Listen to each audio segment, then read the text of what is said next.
우리가 함께 모여서 예배하지 못하는 시간이 벌써 한 달이 넘어가고 있습니다. 이 기간 동안에 제가 금요 집회 시간에는 마치 우리가 갇혀 있는 것처럼 성경 안에서 갇혀 있었던 사람들의 이야기를 계속해서 나누고 있습니다. 제일 처음에는 우리가 시편 42편 말씀 통해서 고라 자손들 중에 아마 당시에 바벨론 포로로 잡혀갔었던 사람들의 이야기를 함께 나눴고, 그 다음에는 이집트의 종으로 팔리기도 하고 또 감옥에 갇히기도 했던 요셉의 이야기, 또 2주 전에는 물고기 뱃속에 갇혀 있었던 요나의 이야기를 함께 살펴보았습니다. 오늘은 선지자 예레미야입니다. 오늘 본문 시작하는 1절에 보면 예레미야의 상황이 이렇게 나와 있죠. 예레미야가 아직 시위대 뜰에 갇혀 있을 때 예레미야도 갇혀 있었습니다. 참 성경 안에 갇혀 있었던 사람들 참 많죠. 예레미야도 갇혀 있는데 어디에 갇혀 있습니까? 시위대 뜰이다. 영어 성경에는 보니까 Court of Guard라고 표현되어 있던데요. 시위대, 왕을 지키는 호위 부대입니다. 그 당시에 이스라엘의 왕을 지키던 호위 부대, 그러니까 수도를 지키던 군인들, 가장 정예 부대였겠죠. 한국으로 말하자면 아마 수도 방위 사령부 뭐 이런 게 이 당시의 시위대 역할이었을 것입니다. 그 시위대가 통제하고 있는 그 감옥 안에, 뜰 안에 예레미야 선지자가 갇혀 있습니다. 감옥에 갇혀 있다라고 하니까 뭔가 큰 나쁜 짓을 저질러서 갇혀 있나 보다 생각할 수 있겠습니다만은, 예레미야가 갇혀 있는 이유는 그러니까 나쁜 짓을 해서가 아니라 하나님 말씀에 순종했다는 이유 때문에 시위대 뜰에 갇혀 있습니다. 역사적인 배경을 잠깐 생각해 보면 좋겠네요. 이때는 지금 이 예루살렘이 멸망하기 직전의 상황입니다. 이미 바벨론 제국이 몇 차례 침공을 했습니다. 그래서 포로로 잡혀가는 것도 한 번, 두 번, 세 번 여러 차례 포로로 잡아갔죠. 근데 아직 그 유다라고 하는 이름의 나라는 그대로 남아 있긴 하지만 바벨론 제국은 자기 마음대로 사용할 수 있는 허수아비 왕을 하나 세워놓고, 그 왕의 이름이 시드기야였습니다. 그 왕을 세워놓고 자기 마음대로 이 예루살렘을 통치하고 있었습니다. 그런데 이 시드기야 왕이 처음에는 바벨론의 말을 잘 듣는 것처럼 하다가 딴 생각을 품기 시작하죠. 바벨론이 아니라 다른 나라를 섬겨야겠다, 혹은 주변의 다른 여러 나라들의 도움을 받아서 좀 독립을 해봐야겠다, 그런 생각도 하게 됩니다. 바로 그런 때 이 왕을 향해서 예레미야 선지자가 경고했습니다.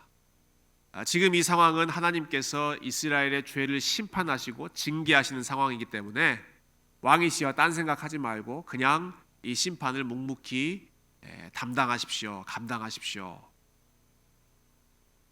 그러니까 왕이 듣기에는 굉장히 기분 나쁜 말이지 않겠습니까? 그래서 이 예레미야를 잡아서 자기를 지키는 그 시위대, 경호 부대의 뜰 안에, 감옥 안에 가둬버리는 것이죠.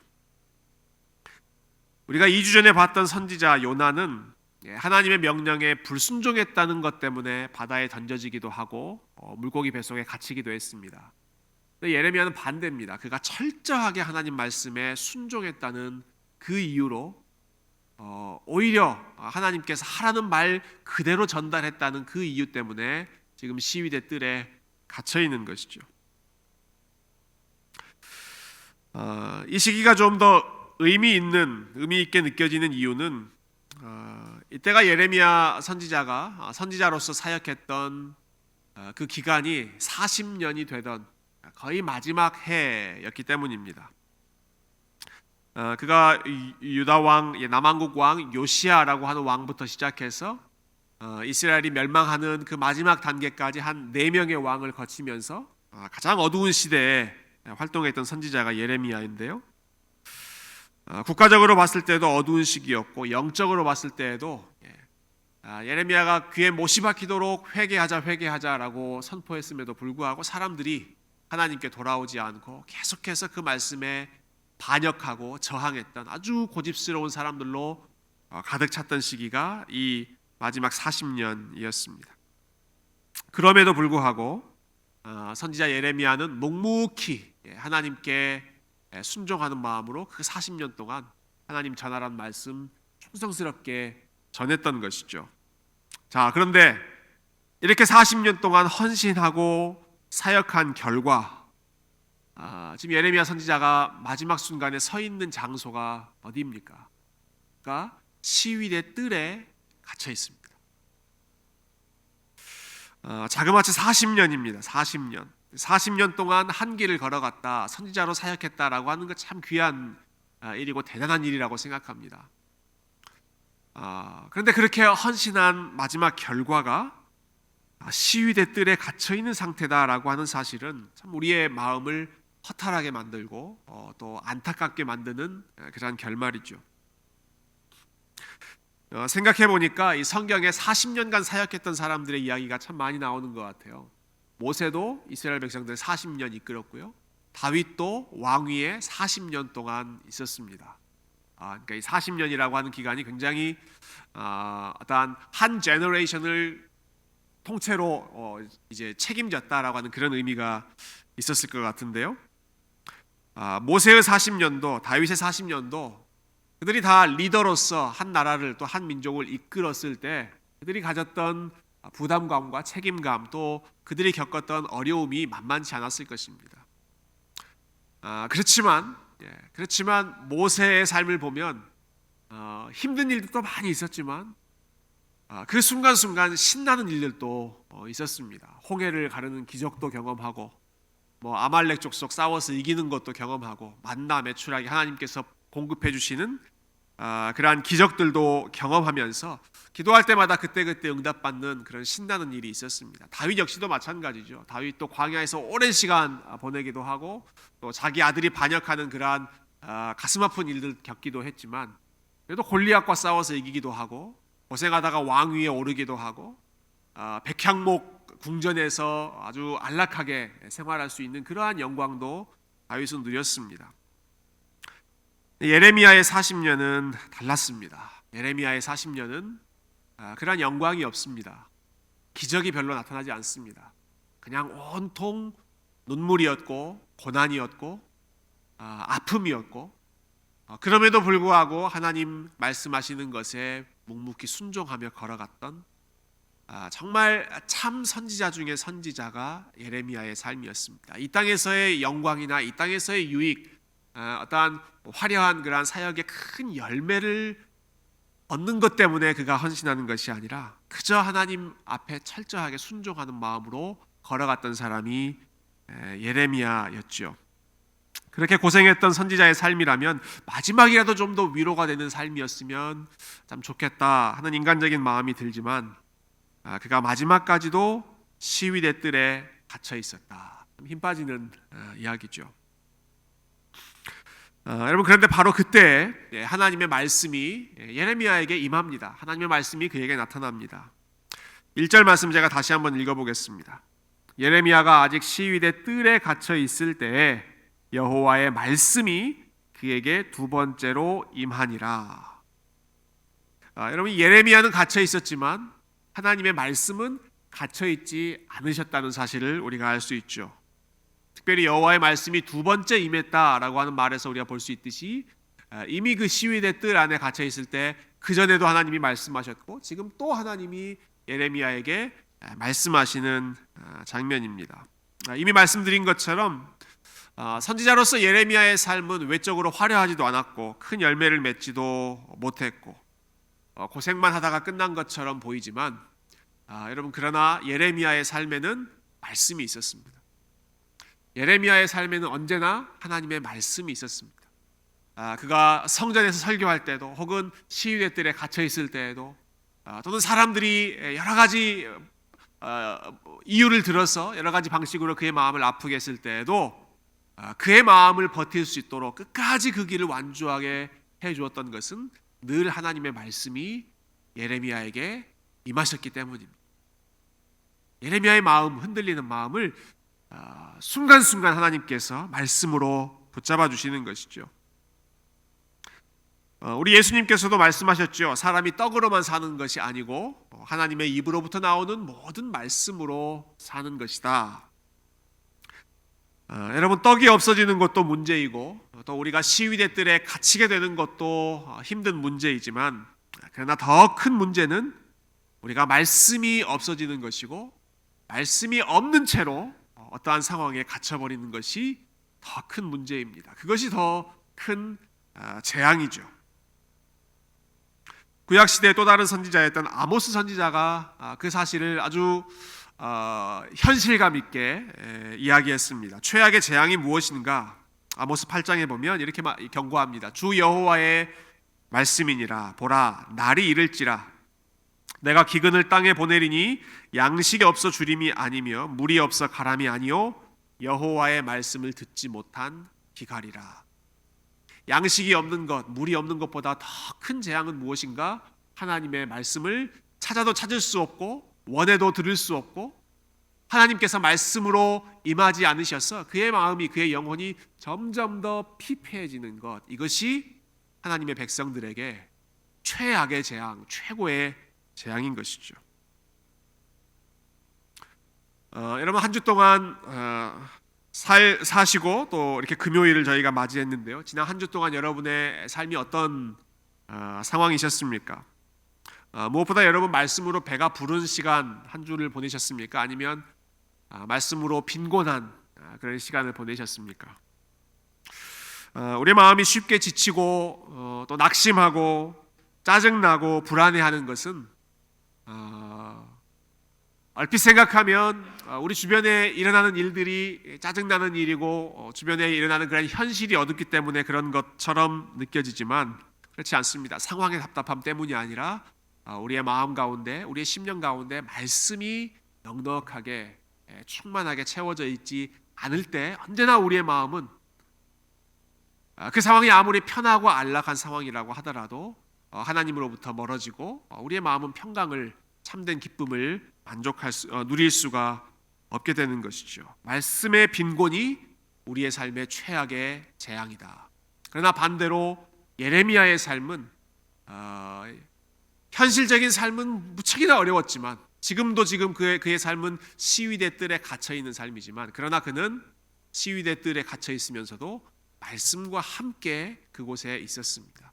그 상황에 하나님의 말씀이 예레미야의 삶에 찾아오셨다라고 하는 것이죠. 저와 여러분의 삶이 어떠한 상황이든지 하나님의 말씀이 찾아오시고 또 하나님의 말씀으로 넉넉한, 그래서 상황을 뛰어넘어 하나님이 주시는 영적인 배부름이 그렇게 충만한 그러한 삶이 되기를 주님의 이름으로 축원드립니다. 자, 이러한 상황에서 예레미야에게 나타났던 말씀, 그 말씀을 통해서 하나님은 무엇을 알려주셨는지 우리가 2절 말씀을 통해서 한번 생각해 보겠습니다. 2절 보시면 하나님의 말씀이 이렇게 시작합니다. 이를 행하시는 여호와, 그것을 만들며 성취하시는 여호와, 그의 이름을 여호와라 하는 이가 이와 같이 이르시도다. 예레미야에게 나타나셔서 하나님이 어떤 분이신지를 말씀하십니다. 마치 예레미야가 지금 시위대 뜰에 갇혀서 상황 때문에 갇혀 있고 마음이 위축되고 참 눈이 하나님을 향한 눈이 아니라 현실에 대한 눈으로 가득 차 있는 상황이기 때문에 그의 영적인 눈을 활짝 열어주시는 것이죠. 예레미야야, 내가 누군지 다시 한번 기억해라. 내가 누구냐 말씀하시는 것이죠. 내가 누구냐? 나는 일을 행하는 여호와이고 일을 만들고 성취하는 여호와이고 나의 이름이 여호와다라고 선포하고 계십니다. 일을 시작하시는 분이시고 일을 계획하시는 분이시고 그 일, 하나님께서 계획하신 일을 끝내시기까지 쉬지 않고 계속해서 행하시는 분, 지금 예레미야에게 말씀하시는 그 하나님의 성품이죠.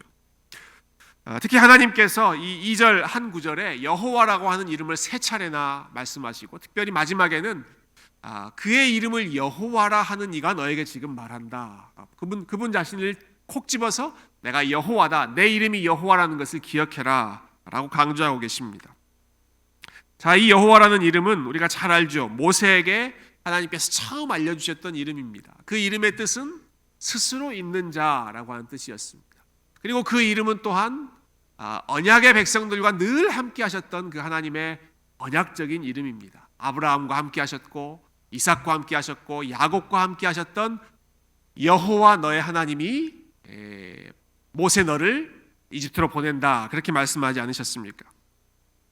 자, 스스로 계시는 하나님, 모든 일을 홀로 계획하시고 주관하시는 하나님, 그러나 언제나 그 백성들과 함께 하시는 언약의 하나님, 이 여호와라는 이름을 예레미야에게 다시 한번 상기시켜 주시면서 예레미야, 네가 지금 시위대 뜰에 갇혀 있는 것도 내가 행하고 있는 일의 일부이고, 지금 이스라엘 백성들 가운데 일어나고 있는, 예루살렘에 일어나고 있는 이 일도 내가 그 백성들을, 그 나라를 다시 정결하게 회복하기 위해서 사용하고 있는 연단의 과정이고, 그러나 이 모든 과정 속에 나는 여호와이다, 나는 내 백성들과 함께 하고 있는 신이다, 내가 너희를 떠나지 않는다, 네가 시위대 뜰에 있을 때에도 이 나라가 흔들리고 있는 이 중에도 나는 여전히 여호와로서 나의 백성들과 함께하고 있다는 사실을 이 이름을 통해서, 그리고 하나님의 성품을 들려주심으로써 확인하고 계십니다. 자, 그리고 나서 이어서 계속해서 하나님 말씀을 이어가시죠. 자, 3절 말씀, 우리 너무 유명한 구절이죠. 우리 3절 한번 같이 읽어볼까요? 3절 시작. 너는 내게 부르짖으라, 내가 내게 응답하겠고 내가 알지 못하는 크고 은밀한 일을 내게 보이리라. 아멘. 예레미야 시위대 뜰에 갇혀 있는 상황이고요. 예루살렘은 역시 또 갇혀 있는 상황입니다. 바벨론 군대로 인해서 주변에 포위당해 있는, 갇혀 있는 상황입니다. 개인적으로 봐도 암울하고 민족적으로 봐도 소망을 찾을 수 없는 그러한 어두운 시대 상황입니다. 그런데 바로 이 순간에 하나님께서 말씀하시는 것입니다. 예레미야야, 내가 네가 알지 못하는 일, 크고 비밀한 일을 너에게 알려주겠다. 내가 무슨 일을 준비하고 있는지, 내가 계획하고 있는 일이 무엇인지를 너에게 들려주겠다. 하나님의 청사진을 예레미야에게 들려주시는 것이죠. 하나님께서 알려주시는 그 크고 비밀한 일은 지금 그토록 무너지는 것 같은 상황이지만, 그럼에도 그 백성이 다시 회복된다라고 하는 그 백성의 회복에 대한 소망을 하나님은 이 상황에서 예레미야에게 알려주셨습니다. 자, 그 회복의 모습이 33장 전체에 나오지만 제가 9절까지만 좀 끊어서 읽었는데요. 6절부터 9절 말씀, 6절부터 9절 말씀을 제가 한 번 더 읽어보겠습니다. 이스라엘의 소망에 대해서 하나님께서 말씀하시죠. 6절부터 그러나 보라, 내가 이 성읍을 치료하며 고쳐 낫게 하고 평안과 진실이 풍성함을 그들에게 나타낼 것이며, 내가 유다의 포로와 이스라엘의 포로를 돌아오게 하여 그들을 처음과 같이 세울 것이며, 내가 그들을 내게 범한 그 모든 죄악에서 정하게 하며 그들이 내게 범하며 행한 모든 죄악을 사할 것이라. 이 성읍이 세계 열방 앞에서 나의 기쁜 이름이 될 것이며 찬송과 영광이 될 것이요, 그들은 내가 이 백성에게 베푼 모든 복을 들을 것이요, 내가 이 성읍에 베푼 모든 복과 모든 평안으로 말미암아 두려워하며 떨리라. 아멘. 지금 방금 제가 읽은 이 구절은 그 당시에 이스라엘이 겪고 있는 모든 어두운 현실을 다 뒤집어 엎는, 역전시키는 그 하나님의 역사를 예고하고 계시는 내용입니다. 질병으로 인해서 육신적으로 어려움 가운데 있는 그런 성읍들을 내가 고치고 치료하겠다 약속하십니다. 두려워하고 평강을 잃어버리는 그 나라의 사람들에게 평강과 진실함을 풍성하게 내가 회복하겠다. 포로로 잡혀가 있던 백성들은 돌아오게 하겠다. 다시 존귀한 자녀의 신분으로, 자유로운 신분으로 회복시키시겠다라고 하는 것이죠. 그리고 이스라엘이 범죄한 그 모든 죄악들은 그들이 깨끗한 백성이 되도록 내가 다 용서해 주겠다. 그리고 지금 이 상황은 이스라엘의 이름, 예루살렘의 그러한 이름이 주변의 모든 나라들로부터 가장 밑바닥으로 떨어져 있는 수치스러운 이름이 되어버린 상황입니다. 그런데 하나님께서 9절에 약속하시죠. 이 성읍이 세계 열방 앞에서 나의 기쁜 이름이 될 것이다. 내가 나의 이름을 다시 이 나라에 둘 것이고, 너희 가운데 나의 이름을 둘 것이고, 너희가 나의 기쁨이 되고 영광이 되고 자랑이 되게 하겠다. 이러한 회복의 약속을 말씀하시면서 반복되어 나타나는 표현이 하나 있습니다. 그것은 6절부터 9절에 총 5번이나 반복되고 있는 표현입니다. 내가라고 하는 표현입니다. 내가. 하나님께서 내가 하겠다, 내가 하겠다, 내가 하겠다 수차례 말씀하십니다. I will, I will, I will. 여러분, 여호와 스스로 계시는 하나님께서 내가 하겠다, 내가 하겠다라는 말씀을 이렇게 되풀이해서 강조하신다라고 한다면 그것은 얼마나 확실하게 회복의 약속, 소망의 약속을 주는 일이겠습니까? 수차례 선포하시는 것이죠. 행여나 그 사실을 잊어버릴까 봐 내가 하겠다, 내가 하겠다. 하나님께서 그토록 여러 번 그분 자신이 이 일을 시작하고 이루시겠다라고 말씀하셨다면 그것은 반드시 이루어지는 현실이고 그 어떤 것도 막을 수 없는, 반드시 하나님께서 이루어내고야마는 확실한 현실인 줄로 믿습니다. 그렇다면 그 상황 속에서 예레미야가 해야 할 일은 무엇일까요? 하나님께서 예레미야에게 요구하시는 일은 무엇일까요? 그것은 다시 3절 말씀 우리가 아까 읽었지만 하나님은 예레미야에게 이렇게 말씀하십니다. 너는 내게 부르짖으라. 내가 너에게 응답하겠다 말씀하셨습니다. 예레미야에게 요구하신 것 무엇입니까? 너는 뭐 하라? 너는 내게 부르짖으라. 내가 너에게 응답하겠다. 여러분, 얼핏 보면 앞에서 하고 있는 그 하나님의 말씀과 좀 모순이 되는 것처럼 들리기도 합니다. 하나님이 뭐라고 말씀하셨습니까? 나는 스스로 있는 자다. 나는 일을 내가 시작하고 일을 진행하고 일을 마치는 모든 것을 주관하는 주권자 하나님이다 라고 말씀하셨고, 앞으로 할 일 모든 일은 다 내가 할 일이다, 내가 하겠다, 내가 하겠다라고 말씀하지 않으셨습니까? 모든 것을 스스로 알아서 다 하실 것처럼 말씀하시는데 그와 동시에 명령하시기를, 그런데 너는 내게 부르짖어라.